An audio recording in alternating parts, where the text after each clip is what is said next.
नमस्कार, मैं हूं शशि तुषार शर्मा और आप देख रहे हैं आज तक समूह का चुनाव केंद्रित खास डिजिटल प्लेटफॉर्म चुनाव आज तक। यहां मिलेगी आपको देश के हर चुनाव से जुड़ी हर जरूरी और अलग खबर। आज हम बात करेंगे नॉर्थ ईस्ट के बीजेपी शासित त्रिपुरा राज्य की राजनीति से जुड़ी खास बातों की। चुनाव से पहले इन बातों को जानना बहुत ज्यादा जरूरी है। पहले त्रिपुरा के बारे में जानना होगा। 21 जनवरी 1972 को त्रिपुरा पूर्ण राज्य बना। उससे पहले त्रिपुरा केंद्र शासित प्रदेश हुआ करता था।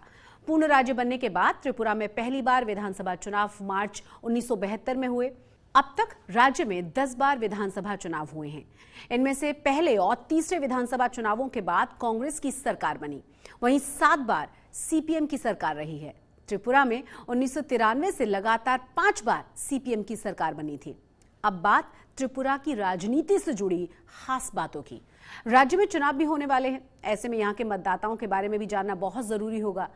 दरअसल इस राज्य में 2 तरह के वोटर्स हैं।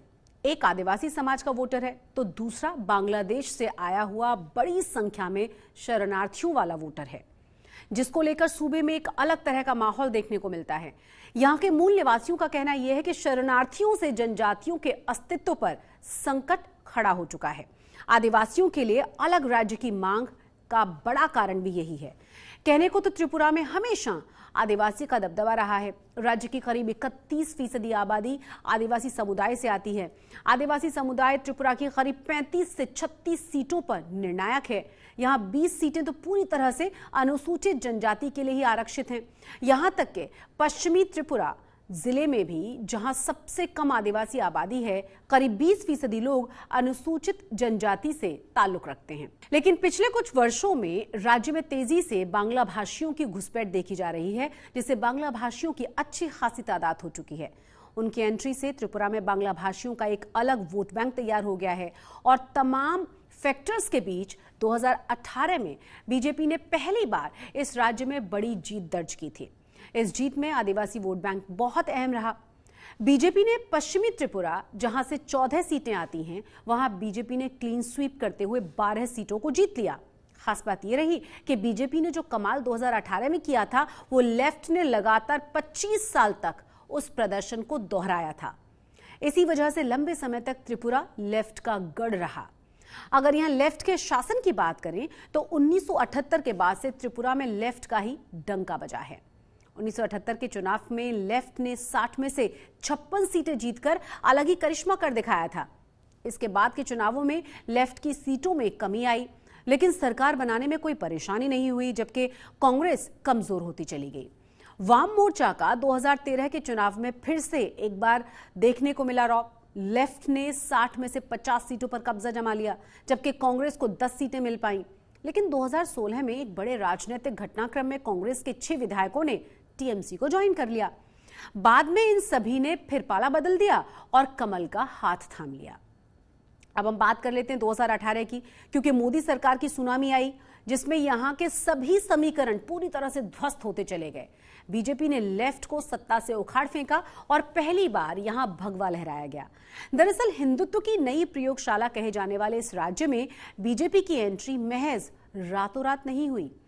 शून्य से सत्ता के शीर्ष पर पहुंचने का सफर कई उतार चढ़ावों से गुजरा। 1983 से अब तक के चुनावी नतीजे यही बताते हैं कि 2018 से पहले कोई सोच भी नहीं सकता था कि यहां पर बीजेपी कभी राज कर सकती है। 2018 से पहले बीजेपी एक भी सीट जीतने में कामयाब नहीं हुई थी। बीजेपी 1983 से यहां चुनाव लड़ रही थी, लेकिन 30 साल के बाद यानी कि 2013 में बीजेपी शून्य पर ही टिकी रही। 1993 के चुनाव में बीजेपी ने 38 उम्मीदवार उतार दिए थे, जिनमें से 36 की जमानत जब्त हो गई थी। ऐसे में कई चुनावी साल आए जब बीजेपी को चुनावी नैया पूरी तरह से डूबी हुई नजर आई। लेकिन 1998 में बीजेपी को पहली बार त्रिपुरा 6% वोट हासिल वहां पर हुए, लेकिन सीटें फिर भी नहीं मिली। आखिरकार 35 सालों के लंबे इंतजार के बाद बीजेपी 2018 में शून्य से सीधे सत्ता के शीर्ष पर जा पहुंची। दूसरी ओर 2018 में लेफ्ट की हार से लोग काफी भौचक्के भी रह गए, क्योंकि इस सरकार के मुखिया लेफ्ट के दिग्गज नेता माणिक सरकार थे, जो 2003 से 2018 तक लगातार 15 सालों तक मुख्यमंत्री रहे। माणिक सरकार की देश के सबसे ईमानदार और सरल राजनेताओं में उनकी गिनती होती है। उनका नाम देश के सबसे गरीब मुख्यमंत्रियों की सूची में शामिल है। त्रिपुरा में माणिक सरकार की लोकप्रियता का लोग दूसरे राज्यों में उदाहरण दिया करते थे। इन सबके बावजूद बीजेपी त्रिपुरा में लेफ्ट के किले को ध्वस्त करने में कामयाब रही। अब देखना यह होगा कि बीजेपी अपने इस किले को कैसे सुरक्षित रख पाती है, या लेफ्ट कांग्रेस गठबंधन किस रणनीति से सत्ता में वापसी करने में कामयाब हो पाएगा। आपको हमारी ये रिपोर्ट कैसी लगी हमें जरूर कमेंट बॉक्स में बताएं।